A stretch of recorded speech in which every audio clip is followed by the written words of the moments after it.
Hey guys, I am here today to talk to you about why I love being part of VBRA Knox. I'm also here to touch on just a couple of things that I have gotten out of being part of a branch like ours. So I started refereeing at VBRA Knox about 8 to 9 years ago. Throughout my time refereeing, I have refereed consistently on Saturdays and Sundays and also midweek senior domestic. I started refereeing Friday nights relatively early and just recently I have started my first year of junior panel and also Big V. I'm currently part of the Saturday supervisors group. I was a committee member as well at VBRA Knox a couple of years ago. So yeah, I've delved into a few different positions at the branch, and I've loved every single part of it and every single one of those positions. Whilst refereeing at VBRA Knox, I've learnt skills to achieve the best results on the game, but also skills that I've been able to take into my everyday life, such as having good communication skills, dealing with conflict and conflict management, making quick decisions under pressure, taking and giving constructive feedback, and holding yourself accountable both on and off the court.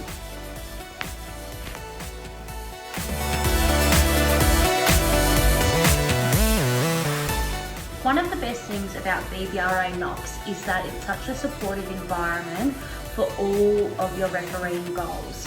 Whether that be getting your A grade so you can referee games on Premier League, it could be moving through the ranks to junior panel and Big V. It might also be so you can head to a nationals one day, or to get all the way up to MBL 1 and further. There is so much guidance and so much encouragement within our branch for our referees to progress further and get better every single day and every single game that they step on, which is why I love our branch.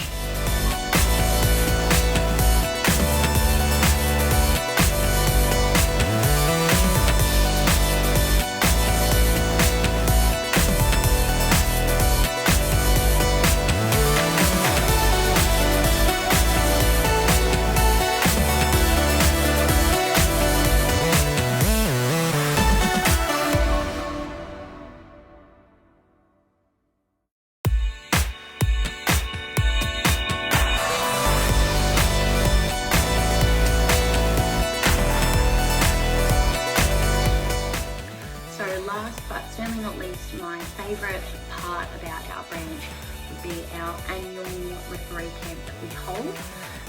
I attended my first referee camp in 2016 when I was in A grade course, and the two things I took away from that was, firstly, I wish I'd gone to every other ref camp prior to that, and second of all, I knew I wouldn't miss another one after that.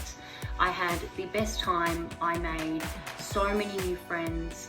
I got to know people so much better off the court, which made every other time I was with them on the court refereeing a hard game, dealing with issues, so much easier because I knew that person had my back and I knew we were always on the same page.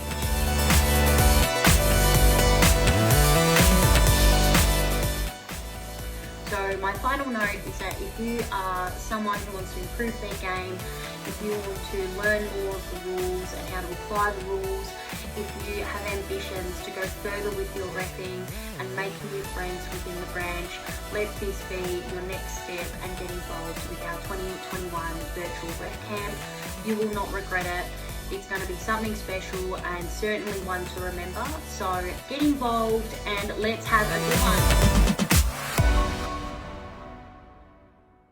Hey, Joe Kempson here, Tuesday night rostering supervisor, committee member and level 2 referee. Hope everyone's doing well, and certainly looking forward to catching up with everyone at camp and hopefully back out on court soon. Just a quick couple of minutes here. I've got a short video in terms of I'll just go over some things about my life as a referee and what lessons I've learned and experiences I've had that's taught me some things over the years. Hopefully you guys can get something out of it. I'll just go over some things as a referee and what I've learned, things from the committee and supervisor roles, and then also just what I've learned that's been able to help me in my personal life and going on to career and things like that. What sort of principles we have that help us out from there. So let's go. Yeah, so firstly, I'll just talk a couple of minutes about being a referee on court and what sort of principles and takeaways I had from being on court. Now, coming in as like a 15-year-old B grade, C grade, it's something that was a very new situation for me. And my main mindset was I go in, I do my couple of games, and I focus on myself. Being able to self-evaluate is something that I've always been pretty proud of, and being able to not rely on other people to force my development. This is me refereeing, and I'm the one who's in charge of how far I can go. So focusing on all of those details I can in a game, and going out on court and proving to myself that if there's a game that's easy, I'm going to prove to myself that, hey, I can control this at any stage. And if there's a game that's hard, I'm going on there and saying, I'm going to show myself that this is a game that I can do, that I am good enough for this.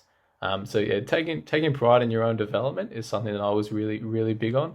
Not being loud and obnoxious and trying to build a name for yourself by being very self-absorbed and things like that, and trying to get a lot of attention. Focusing and putting your head down, putting in the work, self-evaluating around games, and being honest with yourself are the main takeaways to be as a referee. And how me personally, I was able to build a bit more confidence going up through the ranks and then build a name for yourself as a hard worker, and as someone who's actually caring about their own development, rather than just trying to be flashy and do all those other things that people might see from afar. All right, so next up, talking about supervisor roles and within the committee and what sort of lessons I've taken from that over the years. So I think the first one I was going to mention in terms of just mainly supervising is people who are looking to come on to being a supervisor. If you think maybe you're not ready, or you think something that's people aren't going to respect you or not going to listen to you, I would say don't underestimate the impact that you can have as a supervisor. Having the title itself is good, but having the mindset of being that I am a leader within the branch was really something that was beneficial. I came on as a probably just like a fresh A grade, and it made me really look at things from a different point of view, saying I've been nominated and I've been accepted to be a supervisor. Now let me go out and show everyone else what I've learned and lead by example, whether I'm supervising or whether I'm refereeing on court. And then when it comes to the committee, a few years on the committee, when I came on, I was interested to see what sort of impact I could have, and getting in charge of the website was something that I was really, really intrigued with, and being able to redesign the website and really take pride in that side of VBRA Knox, and I can really see an impact that I've been able to have, which is really fulfilling for that. And just in general, what I look at for things like supervising and committee, as much as it might be, it's really beneficial to the branch and it helps everyone else out. At the least, what people will get out of it is you'll get development for yourself, and you'll be able to get fulfillment within being a leader, and being within a role of responsibility where you can take responsibility for some of the wins within the branch. And I look at people like Steve and Horst and Anthony and Ken in the past, over the last few years, that I've been able to have direct contact with, and seeing how much fulfillment they've gotten out of being involved at a higher level within the branch, really just shows how much it means to a lot of people, and how much, that's the sort of mindset that we can take into it as well. All right, and yeah, last quick section here. Just in terms of things I've taken from refereeing and principle that I've been able to take with me along to a career and along to just out in the real world. So I think that the main thing I'll stress here is the punctuality and uniform. Things that we're really big on at VBRA Knox, so making sure you're there 10 minutes before your session, and then also having your uniform all up to date, making sure your shirt's tucked in and proper uniform and all that. Those are things that are universal in business and in careers and pretty much anywhere. If you're going to go to work, you got to be on time and you got to be wearing the right stuff. You got to be presentable. And then being able to speak to people and communication, things that we learned from day one at refereeing, are things that are going to be helping you across any sort of job or any sort of social situations that you have. That's just a bit of personal stuff in terms of what I've taken and how it's made me how it's made me be able to be a better person outside of refereeing as well. Awesome.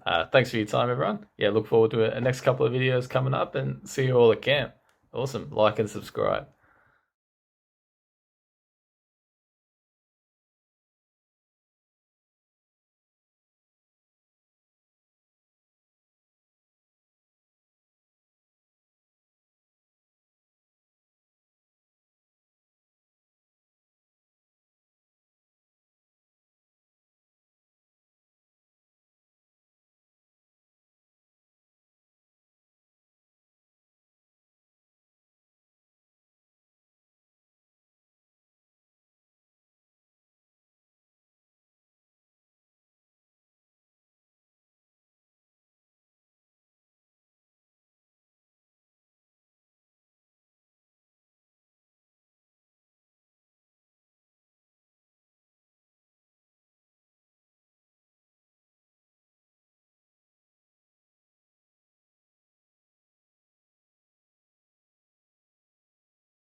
So this session is leadership skills and what it means to step up.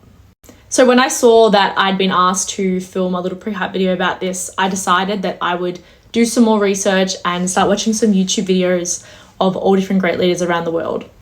And the major thing that I took away from doing this research, I was watching videos from people from like Elon Musk, Steve Harvey even, who's a great motivational speaker, and also on-court basketball leaders like LeBron James and Kobe Bryant.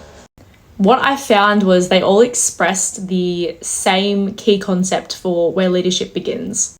And they express that leadership begins with you, which is something that we can totally reminisce with when we're refereeing. We know that to be a good referee and a good leader, it starts with you, and it starts with setting that example. It's the little things like showing up to every single session 10 minutes early, making the position on every single play. Just little things like that to show our leadership and our discipline. So now I'm going to show you a short snippet from a YouTube video that I found that really just summarizes self-discipline and also self-leadership. Love your wife. Yes. Prove it. Like, what's the metric? Give me the number that helps me know, right? Because when you met her, you didn't love her. Now you love her, right? Tell me the day the love happened. It's an impossible question. But it's not that it doesn't exist, it's that it's much easier to prove over time, right? Leadership is the same thing. It's about transitions. So if you were to go to the gym, it's like exercise, right? If you go to the gym and you work out and you come back and you look in the mirror, you will see nothing. And if you go to the gym the next day and you come back and you look in the mirror, you will see nothing, right? So clearly there's no results, can't be measured, it must not be effective. So we quit, right? Or if you fundamentally believe that this is the right course of action and you stick with it, like in a relationship, I bought her flowers and I wished her happy birthday, and she doesn't love me. Clearly I'll give up. That's not what happens. If you believe there's something there, you commit yourself to an act of service. You commit yourself to the regime, the exercise. You can screw it up. You can eat chocolate cake one day, you can skip a day or two, you know, it allows for that. But if you stick with it consistently, I'm not exactly sure what day, but I know you'll start getting into shape. I know it. And the same with the relationship. It's not about the events. It's not about intensity. It's about consistency, right? You go to the dentist twice a year, your teeth will fall out. You have to brush your teeth every day for 2 minutes. What does brushing your teeth twice a day for 2 minutes do? Nothing.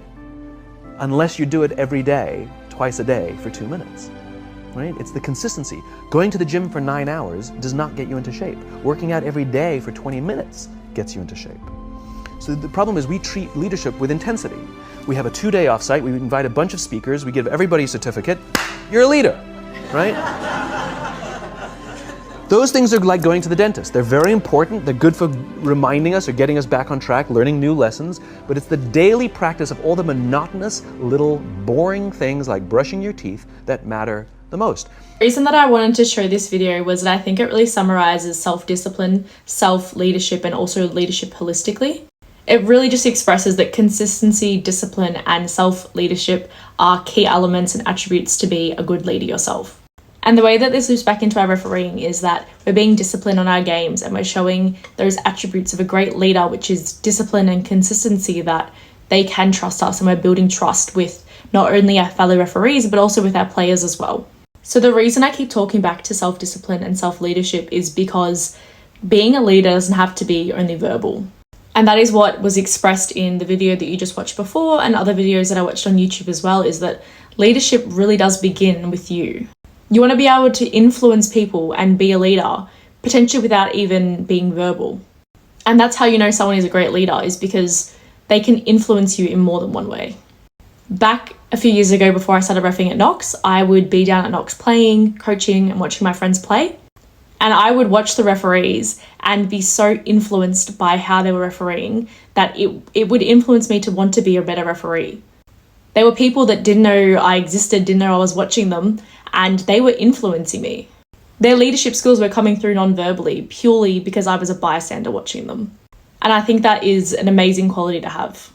And they did that by their consistency on court, their court presence, and also their court behaviour.